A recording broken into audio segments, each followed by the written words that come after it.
Hola, Amado, ¿cómo estás? ¿Cómo estás, Roberto? Hoy como nunca, eso de que cuando el neoliberalismo te caga cascotazos, tenés un lugar donde escucharnos, ¿no? Que dice el separador. Sí, esa es la idea. Amado, bueno, primero, ¿cómo llegamos acá, no? Porque hoy se opina sobre cómo estamos intentando zafar del problema y esto tiene un inicio, esto tiene un origen. Claro. La situación a la que llegamos, ¿no? Me parece que pareciera bueno que los problemas los inventó Alberto Fernández. Exactamente, Y entonces sería bueno cuando que él llegó, digamos, diría Homero Simpson, la cosa ya estaba así. Claro, Porque, claro. Macri nos dejó en una situación realmente muypolitizado.com. se diría que casi inarreglable si no se hacen cuestiones estructurales. Claro, claro. Porque no hay una sola variable que cuando asumió Alberto Fernández estuviera en una situación similar o mejor que cuando asumió Macri. Todo estaba peor. Salarios, jubilaciones, inflación, déficit fiscal, endeudamiento, tasa de interés, devaluaciones, la pobreza. O sea que hace muy bien en enfocar esto en el comienzo, porque si no, no se entiende muy bien qué es lo que está sucediendo. Un país que Macri recibió desendeudado, Alberto Fernández lo recibió con un problema de deuda casi inarreglable, y bueno, hoy estamos viendo algunos de esos coletazos, ¿no? Claro. Y decime... Porque a mí me extraña que no hablemos de lo que Macri hizo, pues como si nada hubiera pasado en la Argentina entre 2015 y 2019. El hombre que dijo que arreglar la inflación era facilísimo, que con él no iba a haber inflación, y nos iba a dejar con pobreza cero, fracasó en todo, ¿no? Y su fracaso no sería tan importante si no hubiera llevado puesta la vida a las argentinas y los argentinos, y al empresariado argentino también. Bueno, una de las cosas que yo comentaba al principio del programa, porque no solo se tomó una medida respecto al dólar ahorro, sino a los dólares que utilizan las empresas para pagar deuda. Y lo que hubo, comentaba yo, es casi un incentivo para que las empresas se endeuden al exterior, porque la tasa de interés en pesos en Argentina estaba, por la timba de las LEDIC, estaba en un lugar inalcanzable. Claro. ¿No? Que no podías hacer, no podías llevar adelante una empresa, no podías financiar una empresa en pesos en Argentina durante esos 4 años. Ahora te encontrás entonces con que las empresas están tratando de cancelar esos préstamos y ahora el Banco Central les dijo, bueno, pero no todo, renegocien sus deudas. Y ahí la preocupación es, ¿podrá caer alguna empresa en default? ¿Alguna empresa no podrá renegociar sus deudas? Mira, yo creo que, primero, algo había que hacer. O sea, que el gobierno hace muy bien en reaccionar. Sí. ¿No es cierto? Porque la verdad que era una situación de deterioro de las reservas a una velocidad importante. Ahora, las medidas, como siempre, hay que tratar de segmentarlas. Y hay empresas de porte a las cuales esto les será muy sencillo, y te diría, habría que ver si hay autopréstamos o hay cuestiones con las casas matrices. Entonces, en ese segmento está perfecto y más lo que hizo el Banco Central.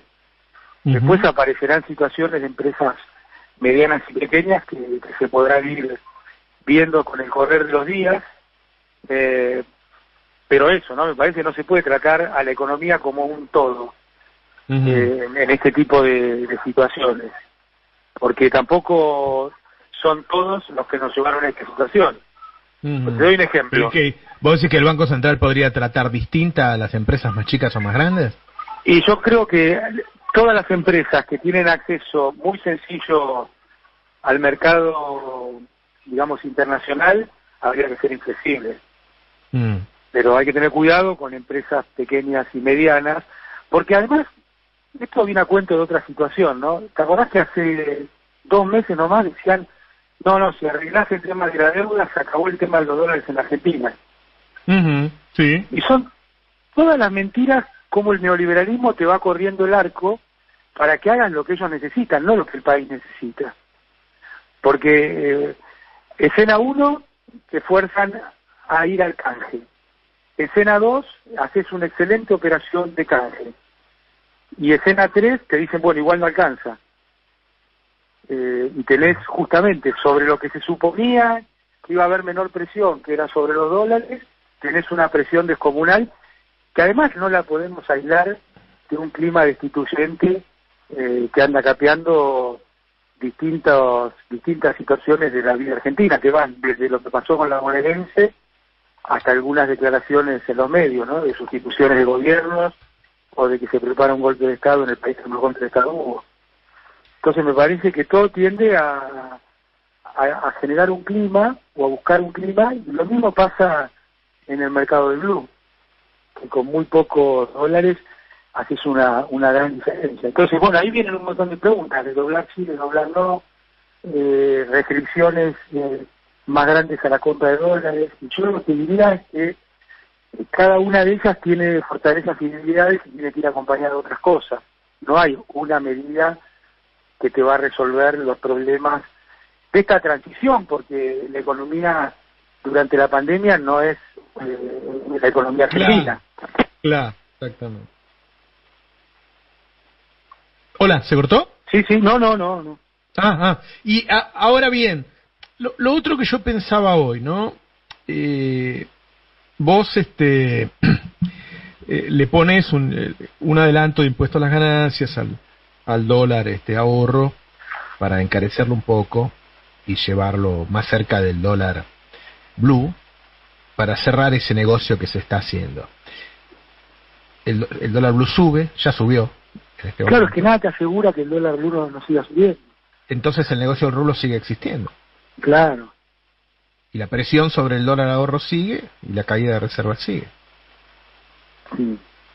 Porque acá tenés dos problemas, ¿no? ¿Vos lo lees distinto? Perdón. ¿Vos lo lees distinto a como lo leo yo? Exactamente igual, porque es la experiencia argentina.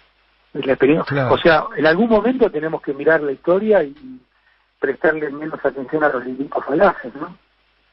Claro. Vos acá hay dos situaciones. Una es el nivel del tipo de cambio y otra la famosa brecha. Y tenés que tener cuidado que las medidas que vas tomando no te modifiquen el tipo de cambio sin cerrar la brecha. Vos necesitas más cerrar la brecha que modificar el tipo de cambio, porque no estás teniendo problemas de balanza comercial, estás teniendo problemas de brecha. Entonces hay que apuntar los cañones a la regulación financiera y a los mecanismos que tiene el Estado para tratar de hacerles perder incluso, ¿no? Porque el Estado tiene mecanismos en este sentido, ya sea el FGS, ya sea el Banco Nación, desde el punto de vista operativo, sí. y obviamente el Tesoro, y desde el punto de vista regulatorio tenés la CNB, tenés el Banco Central, inclusive en algún momento podés tener alguna cuestión de alguna ley, pero acá a lo que hay que apuntar es a cerrar la brecha, no a modificar el nivel del tipo de cambio. Claro. Y con respecto al tema de liquidación de cosecha, vos sabés que venimos bastante atrasados con respecto al año pasado. ¿Ahí hay algún instrumento para mejorarlo? Porque la verdad que los casos de liquidación... Claro, por eso te decía que hay instrumentos regulatorios. Mira, todo esto también, para ponerlo en contexto, Macri destruyó el orden financiero en Argentina a favor de convertir nuestro país en un casino con las cartas marcadas para sus amigos y los amigos de sus amigos que puso en el Banco Central y en otros lugares. Entonces hay que trabajar para reconstruir un orden financiero que le sirva a la Argentina y no a los especuladores. En ese marco hay que ir a un esquema muy cortito de liquidación de exportaciones, muy cortito, que incluya el ingreso a las divisas, porque de nada sirve que te lo declaren y vos no tenés la liquidación efectiva de divisas. Entonces eso hay que hacerlo muy, muy corto.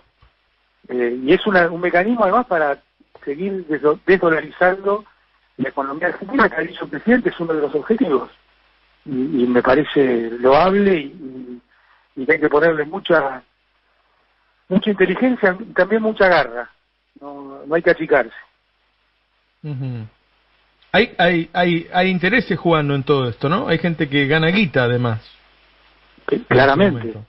Esto hay intereses de orden económico y hay intereses de orden político. Ajá. Los intereses de orden económico, tal cual uno dice, los que ganan guita especulando y pensando más en las transacciones financieras que en las transacciones de la economía real. Por ejemplo, un exportador de pescado que le importa más en qué momento del día o qué día de la semana o cuándo liquidar que preocuparse por vender mayores cantidades de pescado, de exportar. Lo mismo en el mercado de la soja, lo mismo en todos los mercados exportadores. Los departamentos financieros han pasado a tener más importancia que los departamentos de comercialización o de producción. Entonces eso no es eficiente ni es bueno para la economía argentina. Le puede servir una empresa para ganar plata, pero no hace que sea sustentable el sistema donde esa empresa funciona. Y entonces el viejo apotegma, nadie se realiza en una patria que no se realiza, bueno, nadie no, algunos siempre sacan tajada cuando la cosa viene mal. Y después las cuestiones políticas. Está claro que un gobierno que viene a mejorar la vida de los trabajadores, de los jubilados, de las trabajadoras, de las jubiladas, bueno, esto para aquellos que buscan rentas en el sistema financiero lo ven como una amenaza, como un problema, entonces buscan sacarle piernas al gobierno con distintas medidas. Claro. Y la otra cuestión política es internacional, es la geopolítica de esta economía global que pretende que nuestros países, y escuchaba la voz de Rafael Correa en ese orador, se mantengan como exportadores de materias primas y no puedan tener una industrialización que implique que su población va a tener buenos salarios. Y en este punto, Roberto, poner mucha atención en el problema más grave que tiene la Argentina estructural, que es la negociación con el fondo, producto también de Macri. ¿Cierto? Macri en 2 años convirtió a la Argentina en el peor deudor mundial del fondo. Peor deudor mundial del fondo. En 2 años lo hizo. No fue un proceso, no. No existe, te diría, en la historia global algo como lo que hizo Macri con el Fondo Monetario. Y entonces deja a la Argentina en una situación de mucha debilidad. Porque habiendo resuelto muy bien la cuestión con los bonistas, ahora vamos a lo más grave, que también hay episodios en cada uno de los gobiernos democráticos e incluso en la dictadura genocida cívico-militar, de lo que provocó el fondo cuando se metió en la estructuralidad de la vida argentina, ¿no? Porque tanto Cavallo 2 veces, como Duhovne, como Martínez de Oz, lo dejaron sin país directamente cada vez que trajeron al fondo. Y en este sentido me parece que hay que tener mucho cuidado porque el fondo viene otra vez con el cuento de la reforma laboral, como si el problema de la Argentina fueran los trabajadores. Viene con el cuento de la reforma previsional, como si el problema de la Argentina fueran los jubilados. Viene también con el cuento del superávit fiscal. Ya sabemos lo que pasa si una economía está cayendo y se pretende tener superávit. Recordemos nosotros a Cavallo con Patricia Bullrich, Gerardo Morales, Sturzenegger, en la época de la Alianza con la ley de déficit cero, ¿no? Nos dejaron sin país. Y si no, miremos a cómo está Grecia hace 12 años. En esta etapa el Estado va a ser uno de los motores de la recuperación o no nos vamos a recuperar. Y por último el cuento del modelo exportador. Por supuesto que las exportaciones son importantes, pero el modelo exportador significa salarios muy bajos y exclusión social. Te diría que el modelo exportador es el preperonismo. Así que hay que tener mucho cuidado y organizarse para resistir estas cosas con las que viene el Fondo Monetario. Mira, en términos el preperonismo anterior a 1945, ¿te referís? Sí, el preperonismo claro. de Perón. Ese país, ese país. Claro, un país con mucha exclusión y con salarios bajos. Así es. Eso es el modelo exportador. Y en el tema previsional vienen con el cuento de las cuentas individuales para los salarios más altos sin pagar impuestos a las ganancias. Si hacen eso, es peor que la CCJP. Ujú. Está claro. Amado, la última pregunta. Hoy se trata en el Senado el tema Bertuzzi. Bertuzzi fue el juez que te condenó a vos sin pruebas en Chicone y por eso fue ascendido, ¿no? Como una especie de premio. Yo, más que ascendido, diría que Macri le pagó poniéndolo en la Cámara Federal. O sea, esa Claro. fue la prueba de fuego del señor Bertuzzi, llevando adelante un juicio oral que los plazos no tuvieron nada que ver con el Código Procesal Penal y sí tuvieron que ver con el Código Electoral. Claro. Incluso empezó el juicio sin recibir el expediente, porque tenía que llegar rapidito para unas PASO. Entonces ese señor Bertuzzi cobró por condenarme a mí, estar en la Cámara Federal. Y mirá la desvergüenza, ¿no?, de una persona que es juez, de pedir que no le apliquen la Constitución y de no aceptar lo que dice la Constitución. Así que yo creo que han dado la imagen de lo que realmente son. Es una vergüenza y la verdad que formó parte de una organización criminal que comandó Macri para perseguir, para encarcelar, el paso siguiente fue la convalidación de los cuadernos, ¿cierto? Entonces hay que llamar a las cosas por su nombre. Macri comandó una organización criminal junto con Germán Garabano, donde tenían la mesa judicial para operar, para apretar y para coordinar con aquellos que querían en el Poder Judicial ser serviles a esa banda. Y Arribas y Magdalani eran la pata, digamos, del sistema, entre comillas, de inteligencia, yo diría del sistema de apriete. Como ya está a la vista, o sea, no es un escándalo porque algunos medios deciden que no sea un escándalo, pero obviamente que lo que ha sucedido es un escándalo, ¿no? Amado, la última cortita. ¿Vos pensás que esta presión que sigue sobre vos se utiliza también para tratar de condicionar, de que sea una amenaza sobre quienes hoy tienen responsabilidad de gobierno para que vean, mirá, si tocas nuestros intereses, te podemos hacer lo mismo que le hicimos a Vudú? No tengo duda que es una intención que se ha sostenido. Ahora también yo creo en la política y creo en este gobierno, creo en el presidente y muy sobre todo creo en, digamos, la figura de Cristina Fernández de Kirchner, que es la principal perseguida política de Argentina, ¿no? No, acá no cabe que haya victimizaciones cuando hay